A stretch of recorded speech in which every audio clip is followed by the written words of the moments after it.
let's welcome the most beautiful, gorgeous, in and out, Sameera Reddy on stage, ladies and gentlemen.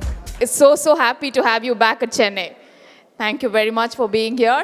நெஞ்சுக்குள் பெய்திடும் மாமழை நீருக்குள் மூழ்கிடும் தாமரை சட்டென்று மாறுது வானிலை which has changed here for sure பெண்ணே உன்மேல் பிழை. First of all, thank you for having me. Thank you for calling me here. I've come to Chennai after a very long time. And to think that I was the second choice for Varna Mairam. I was not the first choice. Oh. Nobody knows that. We would have missed something if that didn't happen, for sure. Actually, an actress didn't want to do it because she felt the role was too small. A very famous actress. Oh my God. And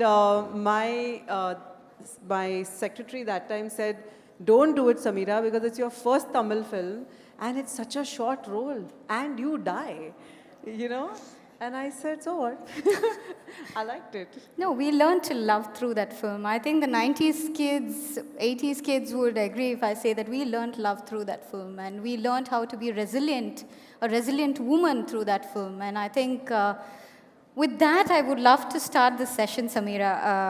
You know, when I spoke about resilience just right now, I felt that I could draw a parallel between you, Sameera Reddy, and Meghna, you know, from Varna Mairam. There's so much will, there's so much power, there's so much energy. You know, we are often our own worst enemies, right? And we are always criticizing ourselves that we are not able to push forward. But you seem to be doing it so seamlessly, yet open, right? How is it possible? Like, how have you embraced yourself the way you have? How do you stick onto your will so beautifully? First of all, thank you. I want to say it does not come easy for men and for women. In fact, I think it's somewhere harder for men because men have an expectation on them to provide, to be a man, to be, you know, strong. And somehow women still have the choice of staying at home, supposedly, or going out to work. So I would say that whatever I say, I'm actually speaking to both. Because resilience has to come in at a time where you have to crack from inside. To be strong, you have to know your weaknesses.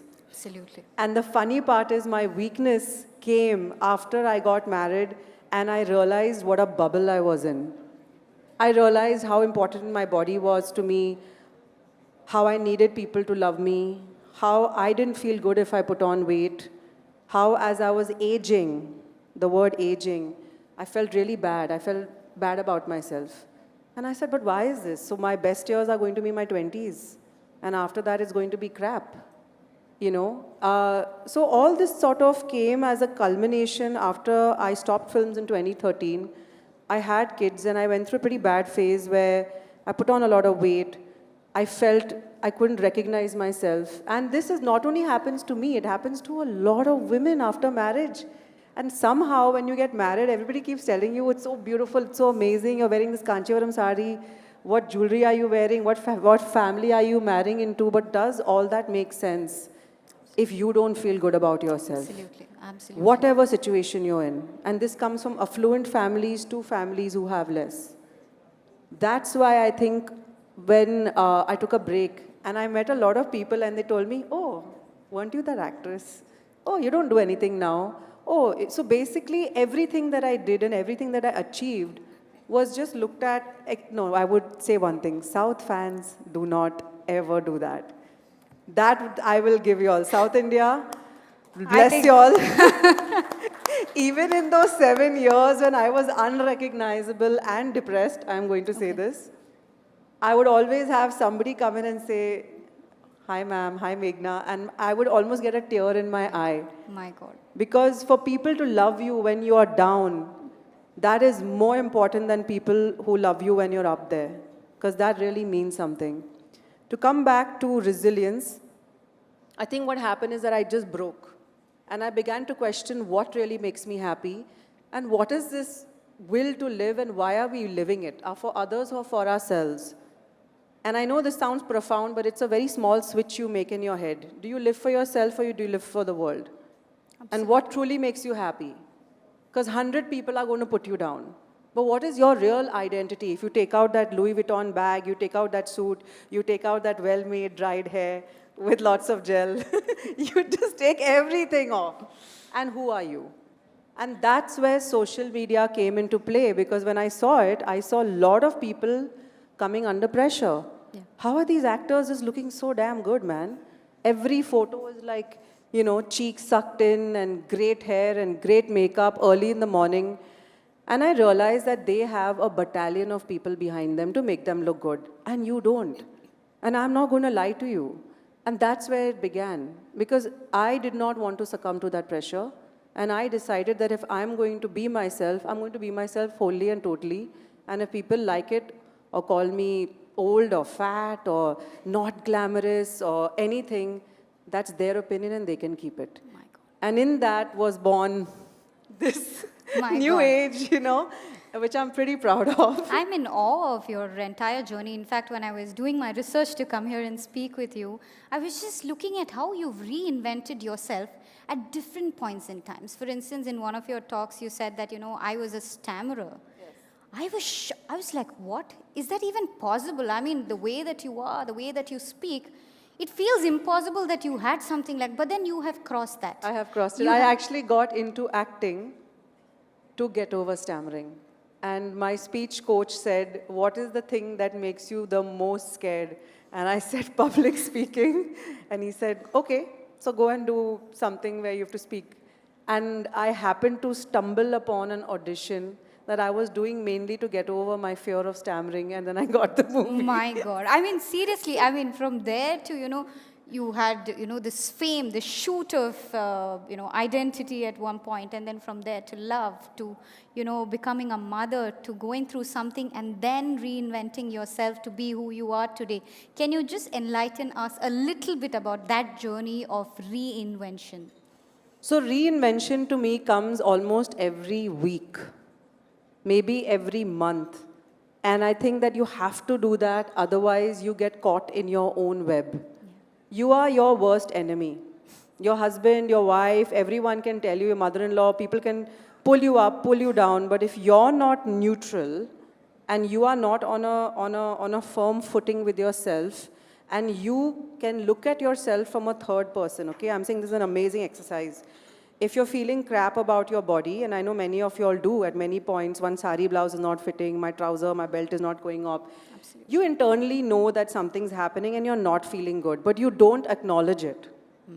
Okay, how many of you all do that? Do you acknowledge when something's going wrong? You don't. You suddenly stop looking in the mirror. This happens to everyone. You stop looking at yourself. You stop enjoying your clothes. You start wearing the same 2-3 pants, tops, dress that is on the top of the cupboard because you don't want to delve, you don't want to dig. Absolutely. You don't want to understand that there's something more. But this is where I'm telling you, greediness for every day is my motto. I wake up every day and even if I'm feeling crap, I say, no, I'm going to try to reinvent something small, a small change to become a better version. And not because I'm happy all the time or positive all the time, that's not possible. But it's to look at yourself from a third person and see your flaws, see what's making you unhappy, see that this person is negative and not good for me and needs to get out of my life, or this job, or this bullying at work, or this mother-in-law saying something to me. You acknowledge those feelings and then you work on yourself. So reinvention doesn't have to be reinvention of work and success, money, Mercedes. Reinvention can come just by putting a boundary to say this is how much I can take and this is how much I can't, so you won't burn out and you won't one day get up and say, how the hell did I get here? Correct. And many people do that. People do that after years of marriage, years of a job, then you hit a midlife crisis. So instead of going all the way there and making a mistake, start every week to reinvent on small bases. Wonderful. In fact, one of the things that comes to my mind as I speak this is, you know, the term comeback. How do you understand the term comeback? What does it mean to you? I find it very funny, especially when they say, you used to be an actress. Arey, how can you take that away from me, yaar? 30, 32 films, I mean, I have acted and I will. I'm just busy with the kids. And once I'm being able to, my daughter's 5, so I'm still not open to leaving her. Comebacks are usually, now they're seen as a very like derogatory thing to say. But I am open to either. Like, I don't really care what people call it. In my brain, if I am having a good time, and this is the way I'm sort of, back here with public speaking, social media, celebrity, influencer, whatever tags you may call it, it doesn't really tag me. I never left, so this is not a comeback. It's fabulous. I think you have to own up to it, You have to right? own it. Absolutely. And, there is this voice in everybody's head, men, women, people who are working, children these days, that, that you're not good enough. You're not good enough. How do you empower a voice that surpasses that voice? I'm sure you've done this many times in your life. I still do it. How do you do it, I have to Sameera? do it every day. Just because you see me today nicely put together doesn't mean that I have not had a breakdown maybe a week ago. It's very normal. In fact, one thing I do with my children and who are 5 and 9 is I keep explaining to them how to understand their feelings. Not in a way which is extra conscious parenting where we're molly cuddling. It's more to make them understand why they let somebody bully them, or what are boundaries, or why they are feeling bad about something, or somebody else's opinion is not theirs. I say studies is one thing, but emotional conditioning and financial, 2 things that are not taught in school, are actually very important in today's day and age. So I think that every day you have to reset. When somebody says something that is bothering you, don't let it linger, because it's actually ruining you. It has nothing to do with them. When you lose your temper, you are actually somewhere giving it too much importance. So it's the power that you're giving a thought, which is negative, which is, I feel, attracting more of the negativity towards you. Again, I'm saying staying positive all the time is not possible. But acknowledging and constantly acknowledging that this is bothering you and letting it go is a constant move of energy, which I think I do every day. And it's not easy. It's like a discipline. It's like going to the gym. Yeah. It's like taking care of yourself. Mental health is something that you have to give every day. You can't just wake up one day and say, I want to make a change. It'll take at least a month for you to see where the brain is almost like a little mouse running helter-skelter with thoughts. And then you give it that everyday little movement towards the right direction where you don't stay in the negative thoughts, you don't keep mulling over the same stuff, and you have to constantly be in grace and keep pulling something new towards you. Absolutely. And that again, I come to greed for life. Greed for wanting what's best for you. Being selfish is not a bad thing, people. Being selfish is something, especially women are told, oh, you're such a selfish lady. Yeah, I am. I'm trying to do too much. There are too many expectations on me. Correct. Men for the same, for the amount of pressure that's put on them. So take a little time for yourself and reset, reinvent, and, as I said, have a conscious way of looking at what's bothering you so you move faster steps ahead. Absolutely. And one of the steps that I feel that really aid to this is to ask for help. Yes. And when the help comes, accepting that help. Can you tell me a little about how this has happened in your life? I mean, so after I had my firstborn, I did not know what the blues were. Okay, like you can call it postpartum or the blues. I didn't understand it. I kept telling my doctors, I don't feel good. I don't feel good. And she was like, oh, you've just put on a lot of weight. That's fine. And I said, no, this is different. This is different. I'm going to the bathroom. I'm crying a lot. Something's happening to me. And I kept trying. What was weird is I really beat myself up over the fact that how can someone so successful, put together, groomed, one of the best dressed, turn into such a weak, broken woman? Yeah. And I beat myself so much that it took me 6 months of sitting in that mess and wasting another 6 months after that to finally get up and go to a doctor and say, I need help, something's happening to me. And my homeopath, I didn't do allopathy, had to literally spend 1 year, whole year, trying to get me to just get up to feel good every day. I used to want to sleep all the time. And I didn't understand why. Oh my God. But so it took me 2 years, 2 to 3 years to actually come back to maybe a better mindset. And yes, asking for help is a very good thing, but from the right person. Now again, if you have the wrong person guiding you, somebody might wish well for you, but sometimes you just need the right guidance. How do you see that fine line of difference between the right person and the wrong person, Sameera? Again, that's hard. Sometimes you're lucky, sometimes you're not, but sometimes you just have to use your instinct. So instinct again, business instinct, emotional instinct, is something that we don't usually rely on anymore. But everybody has an incredible power of instinct. Please rely on that. I think I did. I just went with it. I trusted the universe. And somewhere, the help came. So the reason today also why I'm so greedy, again, the word, for just coming back and also speaking to women, being honest, I don't care if you see my stretch marks, white hair, my fat, I don't care, is because I wasted too much time.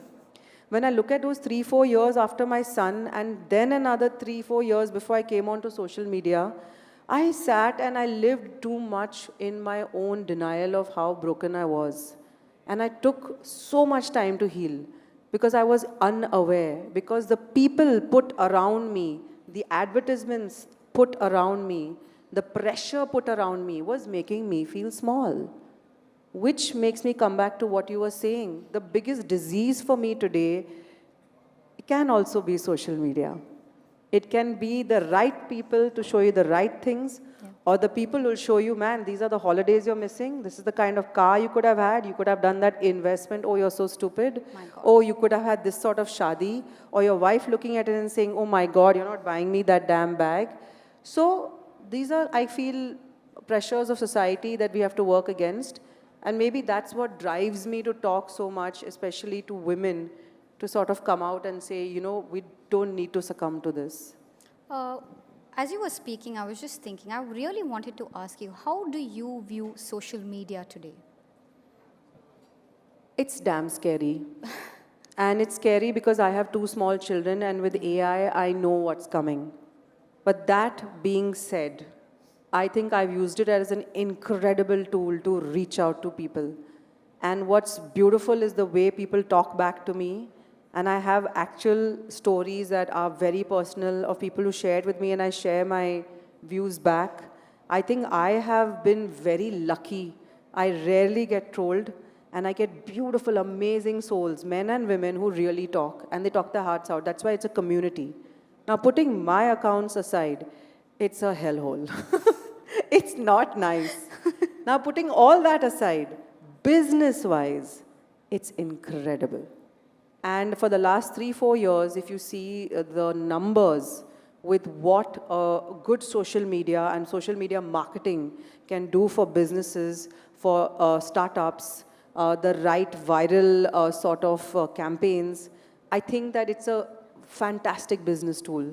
So one has to, honestly, when they get online, I would not use it completely personally. I would also understand how I am detached from it. So what people are saying about you on social media, oh, I love your dress, these are so many likes, that I don't, like, that's something that doesn't matter. But if you're coming on board to start a business, be very focused and don't mix your personal with the business. Keep the accounts very, very clear. And that is a fantastic way to get your business out there. I have a 2-part question here about social media, Sameera. See, for instance, many people here who are attending this conclave today, they are entrepreneurs who, even though their major sales is not driven by social media, they have to build up a social media capital, right? Which you have just spoken about. Now, there is a pressure to ensure that you are portrayed in a certain sense. How can you tell me a little bit of a detail about how they can achieve this? So interestingly, I think that I come from a background of marketing. So I was a marketing manager before I wow. started Wow. acting. Yeah. So, and I worked in my dad's pharmaceuticals. So I had that background where I understood I love marketing. I just absolutely adore it. I think Wow. I'm obsessed with how it works. So it's quite a journey that today, though I come out as a celebrity influencer and all, I love the business aspect of it. And I've understood creations of branding Right. on all levels, whether it's personal like mine, or say, I don't know how many different businesses are here, but there is a way to do it. Now, what's amazing is that if you have a herd mentality and go with what everybody's doing. So when I started, I remember I was told I had to have a very good looking grid. Does anybody understand what that means? Yeah. What does that mean? Colors should be coordinated, and your grid together should look positioned with one picture small, one picture big, one thing there, one that, and then I was so confused. I said, what's going on? This is It's a madness. lot of pressure. It's not pressure, it's bollocks because it's fake, Yeah. right? Now there is a bit of fake for sure. You can't run from that. But I guess not in mine because I just do my own number. But what I've understood is that even for a business, the uniqueness is what is missing today. The uniqueness of your business has to come through. You have to have something completely different, whatever that is. It's like a supermodel having a gap between her teeth, thinking it's her flaw, but later on everyone's saying, oh my God, that's so hot. Otherwise, you're going to look like everybody else. So to give you my example, when I came on board, everybody said, Shilpa Shetty, millions, Malaika Arora, millions, sexy mummy, hot mummy, yoga mummy, ye mummy, wo mummy. What mummy are you? I said, I'm a confused mummy. I don't know what's going on here, but I know that I am not my slimmest. I'm not young. I'm sort of, out of my 20s and my 30s. Today I'm 46. And I'm not scared of saying my age. I'm not scared of saying my weight. Okay? And I just want to say what I want to say, and that's going to be unique, man. And I remember my manager saying, are you mad? You're going to get trolled from here to hell. And I said, yeah, so what? Even if I have 10 women who think that they can come by my side and say, you know what, we understand, we feel the same way, chal ho gaya. So the most interesting thing is in my first year of social media, I hit 1 million, but it was very hard to hit 1 million because I was losing people as fast as gaining people. Because people would come and say, oh, where's that hot, sexy Sam? And then they'd come and see all this, madness going on. They'd be like, oh, okay, nay, unfollow. So per week, I used to get around 10,000 follows, and I used to get maybe 7,000 unfollows. And that's a good thing. You don't want the wrong people, even as a business, you don't want the wrong people because you don't want people around who are just going to pull you down. You want people who will engage. You want people who will love your brand, who will lift you up. So it's not in the numbers. It is in the community of people that you want around you. Absolutely. So there again where I come into when businesses want to come online, they need to really map out your CEO or your founder. They first need to have a game plan. When I told my mother-in-law, I'm going to call you Sassy Sasu, she said, why? Why? And I remember 4 or 5 years ago when I said that, she said, I don't understand what you're doing. And I said, I'm building you up. You're a divorcee, you're a recluse. And it's COVID, and I want to make you into something sensational. You are. You're just scared. And the reason I called her Sassy Sasu is because it's literally branding. Though what we do is absolutely real, I won't take away from that. But I wanted her to be known as something. And today everybody knows her as that. So again, when I say, when you're coming as a business, understand your key points of what you want people to know you as. It could be a cream that has this top line thing which does this for something, which is that point that can drive home about what is your USP. People will come to your page with that driven content. You have to literally, and this is no big science. You don't need some company to pay 1 lakh per month. If you're smart enough to start a brand, you are smart enough to understand as your own consumer of that brand what you would want to hear. Why do you click on people's reels? Why do you hit that shop now? Why after shop now when you go do you actually convert into a sale? You are the best person for that. And you start guinea pigging yourself and your people around you, and there again you will get your business plan. So that USP and that uniqueness needs to come in the grid and that account, even in your LinkedIn bio, even the bio. And even if you're not driving sales, and as she said, it's just for presence, have that presence because it is your visiting card. Today, people don't say, what's your website? They don't say, give me your visiting card. They say, Racha, what is your handle? So in that handle, you have to have something that's strong enough, which will, and don't look at the numbers. It's engagement. It is more important is the engagement than the numbers. It's fantastic. I think what you've spoken about is building a legacy, right? In your specific space, Sameera, I see that, you've also been very vulnerable and there is so much truth in what you put out there. Is it practical for people to do that? Because the acceptance of it, like you said, many people unfollow as well. And that bothers, a business, or that bothers, the CEO. And that kind of has that fluctuation of emotions. How do you work with that? I know you spoke a little about, but if you can just elaborate, because this is something that we all go through on a daily basis. So over here again, I'm telling you that you have to look at two things. Is this your personal account? Or is this a business, like a brand? When it is a personal account, I have to say that there are different ways you can make it fly, whether you're a fitness influencer or a food influencer. And then again, that's a different game. But when you're a brand, you have to understand putting meaningful, real sort of topics out that people connect with is, I think, one of the most important things today. Authenticity. It is missing, people. I mean, when I came in 5 years ago, I was one of the first people who was screaming authenticity from the top of my lungs because I was like, if we are representing and putting pressure on people, they're going to break. Which is now today, funnily enough, everybody is being attracted to real content, not extra branded, people bearing their hearts out, oh, this is my life and who I am. I would say as a brand, does that work for you? First, you have to decide. And secondly, it can work for you if you know how to use it. But one piece of advice I have to give is you cannot equate yourself with what people are saying about your brand or even your personal page.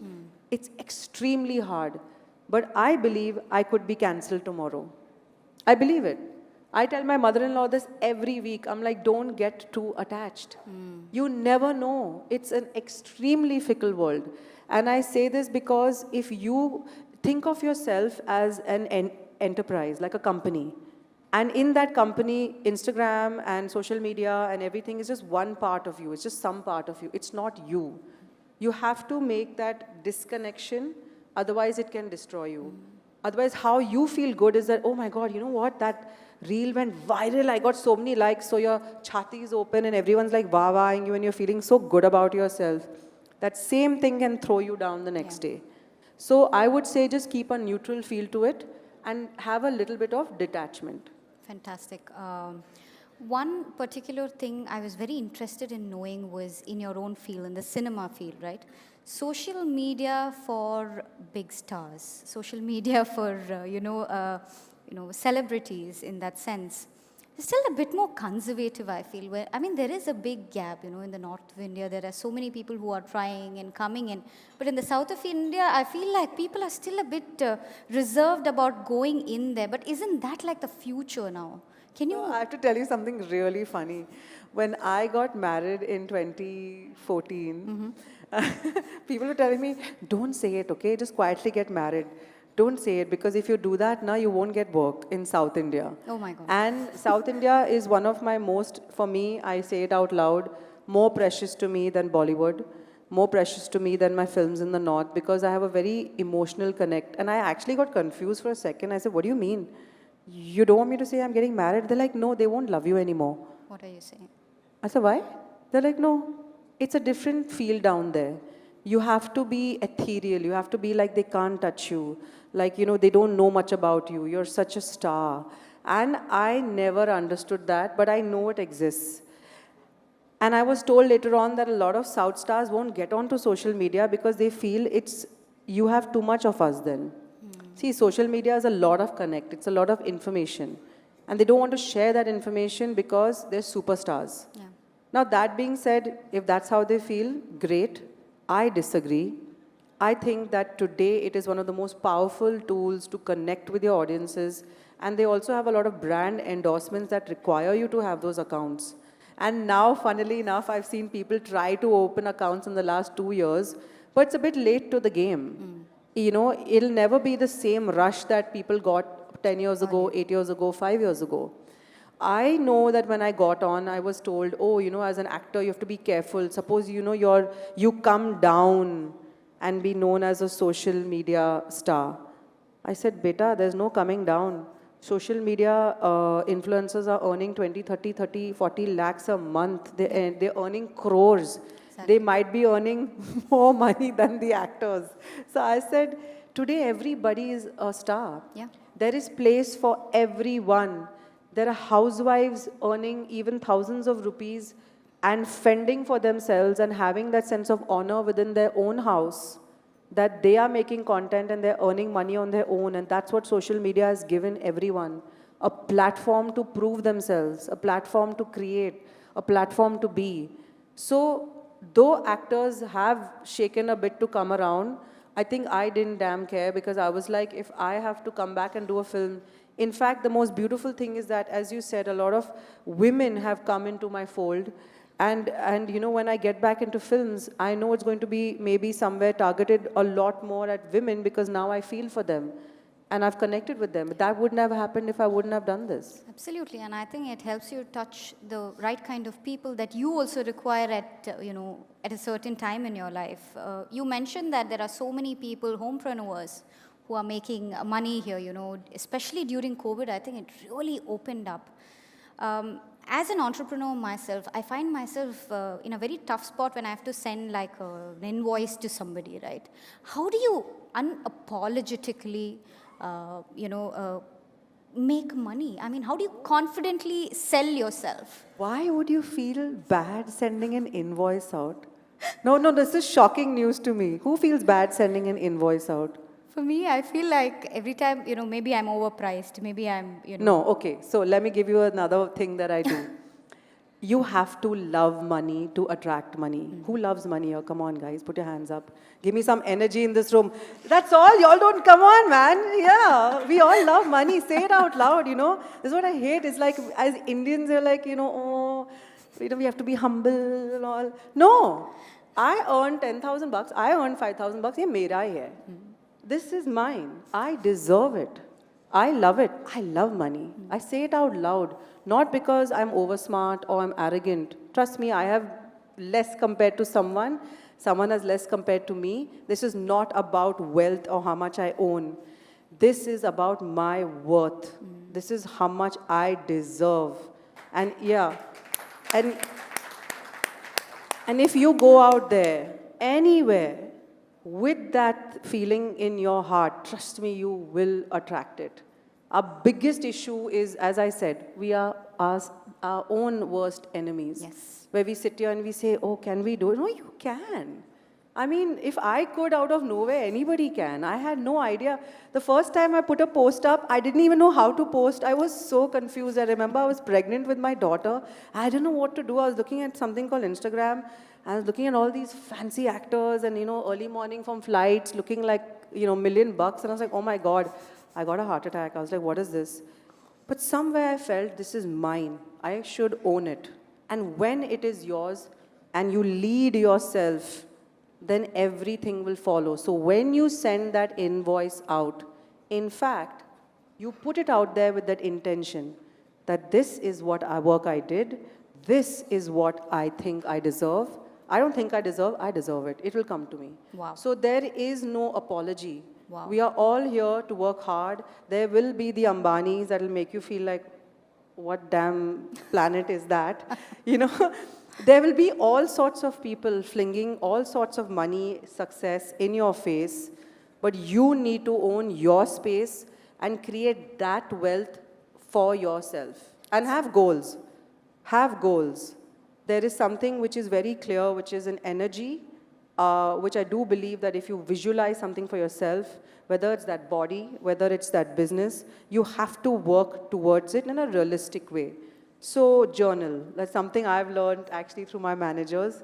And we write down almost every time I have time, I write down where I see myself or what I want for myself or how much money means to me or how much family means to me and maybe what I can do to make it better.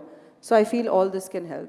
Fantastic. And I think you are a brand yourself, Sameera. You are an enterprise yourself. If you can leave us with a word of advice, to build yourself up, is there something that stood out for you in your journey so far? So what really has stood out is I can pinpoint these amazing moments of eureka. Okay, eureka is that moment where you're like, oh man, I can't believe I didn't see this before. And that can only come if you look at yourself from another point of view. My biggest issue is that we all have a conditioning of what your father brought you up as, what your mother brought you up as. In school, they said, "Hey, chickney, hey, fatty, hey, skinny, oh, you don't know nothing, you're a chashmish, you're stupid, you didn't study well." I was the worst student ever. I was rolopolu, chashmish, big, fat, super tall, damn nerdy, stammerer. And everybody used to put me down. I am telling you, it is shocking that I'm over here, which is why I say you have to unlearn. Unlearning is something that I have done, which makes me stronger every day. Everything that my mother, while sewing oil in my hair, beta, you have to do this, you have to make us proud. I'm sorry, I love you, mom, but this is your honor, and this is what you wanted, this is not what I want. Now, it doesn't mean you're dishonoring somebody. It means that you're creating a new sense of self, which is yours, it's your identity. And many of us are not given that chance. Many of us are not allowed to be, especially in India, where parents take over everything. And again, I say that's not a bad thing. But sometimes it's good to unlearn and create new spaces for different parts of you. Could be something as simple as a damn hobby.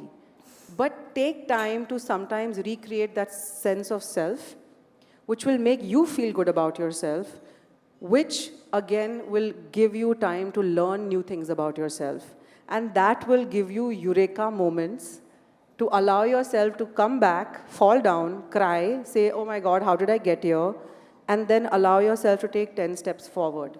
But these are amazing moments and you have to just know that they're coming and believe that they will. And it's not bad to break down, guys. It's actually one of the coolest things if you allow it. Wow. You have to have the strength to know that you'll go past it and then that new person will emerge and it'll be a new version. Fantastic. And I think with that, we will open the floor for questions because there are so many people who would love to ask you, some questions here. Can we see a show of hands, please, of those who have some questions to ask? Yeah, we can start there. Thank you.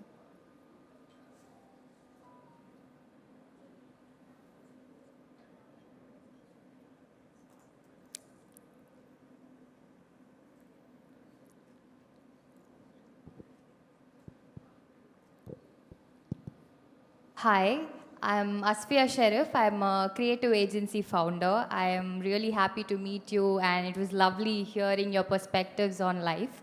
So my question is, when you spoke about authenticity and being unapologetically yourself, so your journey from being an actress where you won million hearts, like people were crazy over Meghna during Varnamayiram and years later that as well. And then you took over another completely new platform of social media and you created a brand for yourself and you have always advocated being yourself, owning your flaws and everything. So from a platform like cinema, the big screen, to social media, to owning a platform that's completely new to you, there is a strength of starting over from scratch, right? And even if we are a big star, even if someone grows into a big star, they're just a big star on one particular league. So they'll always be a beginner, they'll always have to start from scratch in a completely new league. So how was it for you to get that strength to start over again and again? What a great question. Thank you. Okay, this is really superb. Now this is the fun part. So, oh, you know how South Stars are. Actually, you know how stars are, right? I had a spot boy who used to run behind me and put a, like chhata, and you've seen that, right? You know that all actors have a spot boy. Then we have a manager, then we have the manager's assistant, then we have the driver, then we have the makeup artist, and we have the hair person. The reason I'm saying all this is imagine this is what I came from, where I was literally like one little doll. I used to go onto the set and just have my hair done, go do my acting, come back home, go to sleep. I didn't understand what camera work was, what editing was, nothing, okay? Now, after years of being in that business, when suddenly, I remember COVID hit, my daughter was born, and then I suddenly realized, wow, there's this thing called social media here. Now, this is the superb, again, another piece of advice. You have to drop your ego. You have to drop your ego to learn. And I remember how I got my first ad on social media. I had an agency call my manager and say, wow, Sameera is doing decent, like she's doing really well. And my manager says, hey, she doesn't do all this ad, she doesn't know what she's doing, she's cool. He said, no, you know what? None of the other actresses know how to shoot themselves. And nobody can enter the houses because it's COVID, right? People are banging bartans, I don't know what all we're doing, trying to cope with what's going on. And it was for Nivea. And my manager called me up and said, it's a Nivea ad and it's pretty good money, and you're making great content. Do you want to explore the business angle? And I wasn't ready yet because I was still within about 8 months of understanding how to use the platform. So she said, but nobody will shoot you. You have to shoot yourself. I'm like, what do you mean? So you know what I did? In 2 days, I took crash courses online myself in COVID to learn editing, to learn shooting, to learn lighting, to learn. And my husband, who at that time, everyone was in the house, like, what are you doing? And I said, I don't know, but I just know I have to do this. I want to do this. I want to learn. Why don't I know all this? This is so stupid. And this is what it is being on social medias today. I edit the damn videos myself. I can shoot it. I know exactly where the light is. I can edit sound. And I know exactly how to place. I can put a damn file on top. I can put an end slate. Wow. I know everything. And because there's no ego with the fact that, arey, people used to do this for me. People used to pick up my shoes for me. No, today I'll pick up the shoes. I'll put the stand. I'll take my own video. I'll edit my own video. And that's where it began. Because all the other actors' work came to me in COVID. Because nobody could shoot themselves. So the interesting part was the growth came with wanting to learn how to work the platform. And that working for all of y'all is to understand that that damn algorithm changes every few months. So you have to have your ear to the ground to understand what's trending, what's moving, what's working. Maybe the whole thing keeps changing. And at that time was my first taste of it. But I could only cope because I held the bull by the horns and I said, I don't need anybody to do this, I'll do it myself. And I would think that's very important as a creative agency, as a brand, to say, today, even if half my staff leaves, I can get there and I can get my hands dirty and I can do it myself. Fantastic. Thank you so much. Yeah. We have another show of hand there. Can you? Hello, Sameera. Thanks for sharing your experience on Comback. So, we are talking about this big invoices, fat bills. So, from the business perspective, we are into a small startup firm, into an ad agencies.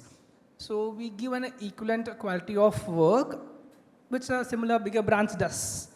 However, we are little scared or little setback that charging fat bills may lose a business.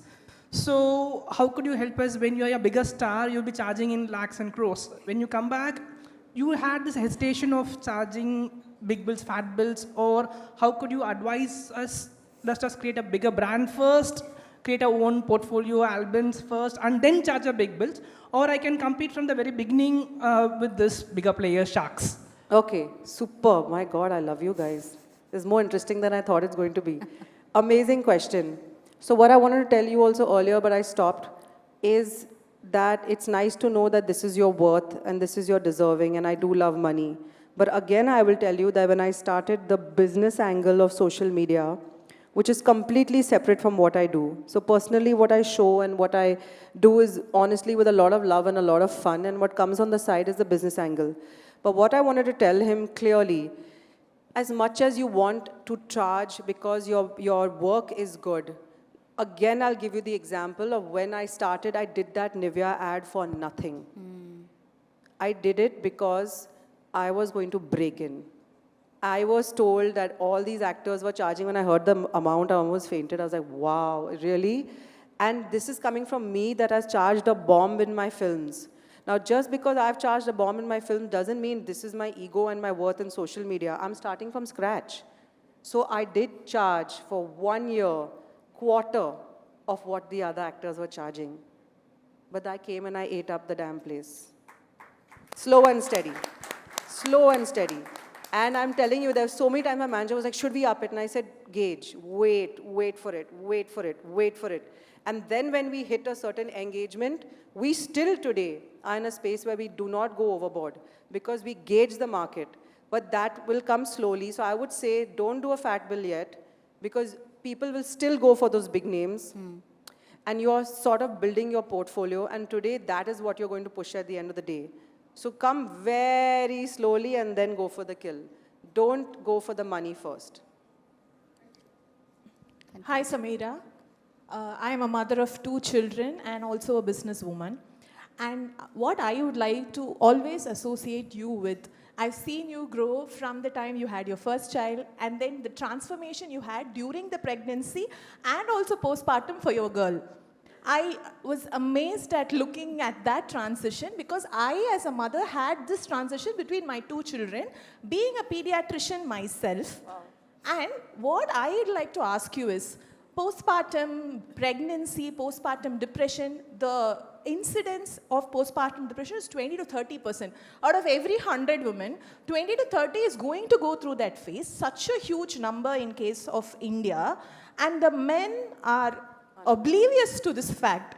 I would like you to throw some words because as you see a business conference, 80% are men. I want you to address men on postpartum depression. So it's not their fault because who's telling them about it?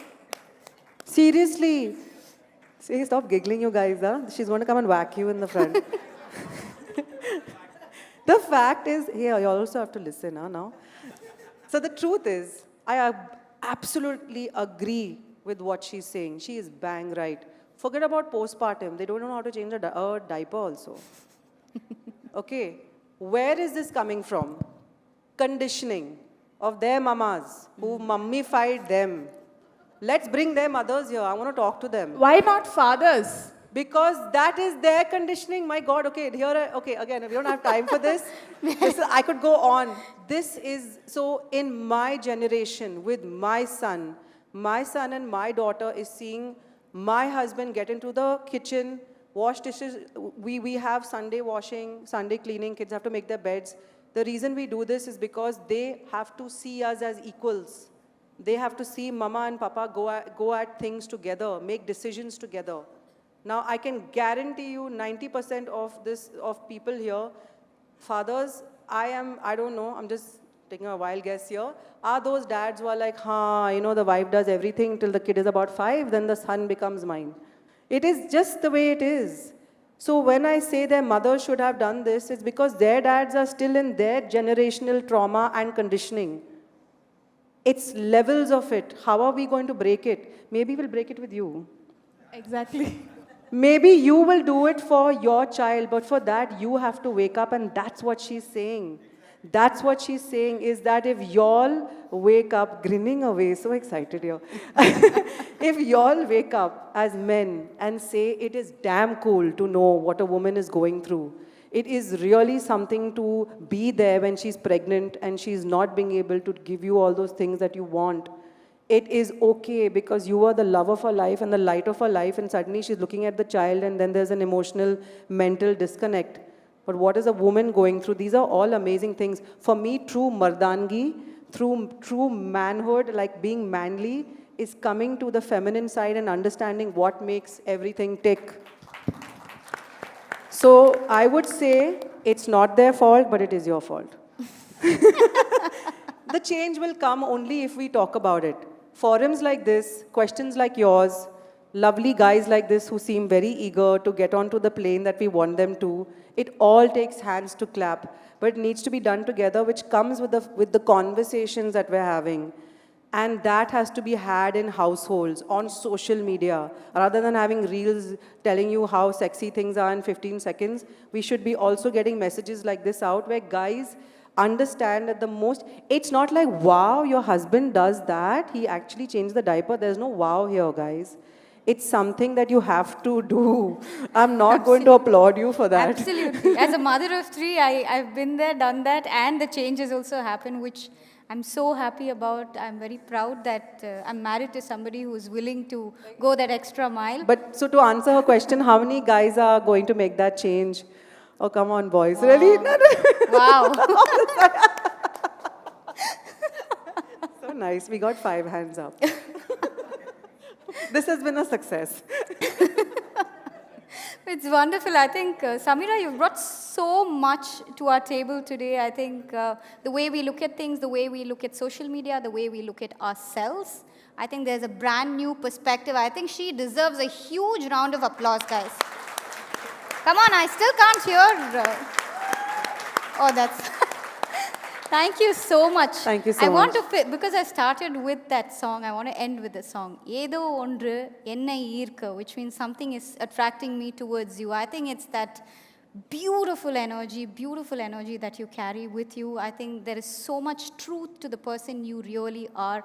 Sameera, thank you so much. If you want to leave all the entrepreneurs, aspiring entrepreneurs, beautiful professionals here, what would it be? Go be greedy, guys. Greedy for that money, greedy for that love, greedy for that life. Don't be lazy, work on it. Fantastic. Thank you so much. Thank you so much, guys. You've been a wonderful audience as well. Thank you. Thank you, Sameera. Thank you very much for an incredible session. And thank you, Gayathri, for such an interesting question. We all hope that this session goes on and on and on. That was such an interesting session, both of you. Thank you very much.